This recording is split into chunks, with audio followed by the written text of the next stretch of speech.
मग वाचक, मग सिद्धलेख. हे चक्र कधी संपतच नाही. पण साक्षी, आज तर शनिवार आहे ना. हा, शनिवार म्हणजे मज्जाच मज्जा. आणि बरं का साक्षी, शनिवारी आमचं किचन बंदच असतं. अगं का म्हणून का विचारतेस? Saturday night. आई, अरे बाबा, रविवारी सुट्टी असते ना, म्हणून सॅटरडे नाईट फुल एन्जॉय.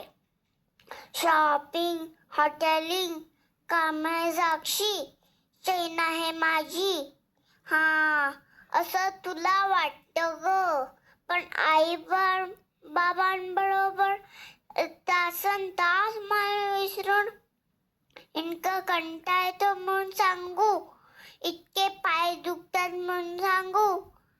आधी हॉटेल शोधायचं, मग वेटिंगला बसायचं. मस्त मस्त पदार्थांचा वास आधी रावण नाही बघ, पोटात कावडे मारामारी करत असतात. हा, तिकडे कुठे खायला मिळतंय? घडी काय आहे तरी काय, सगळीकडे मोठ्याच ऐकायचं.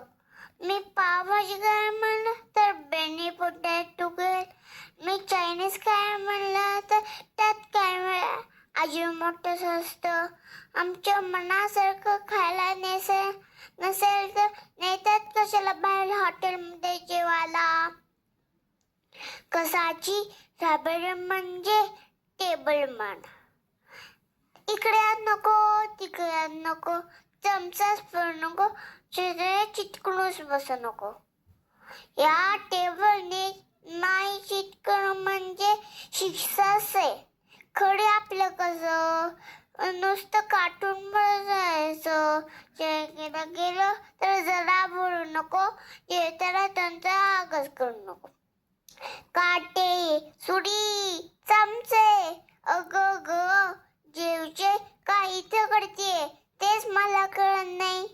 खडे आपलं कसं भाजी बोटर मस्त बिळत आणि वरच्यात कच्च वाटते की नाही, गरम गरम भात, थोडस तूप, लिंबू, आहा सरगस.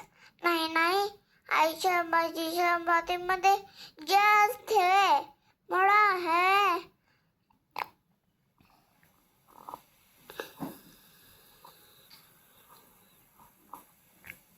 काय पुढच्या तरणात एकदा बाबा हॉटेलमधून जेवून आला आणि रात्री आल्यावर मी झोपतच होते. काहीच कळेना. उठून बघते तर काय, बाबा गडाबडा लोळत होता. मी घाबरले आणि मला बोलताच नाही येणार.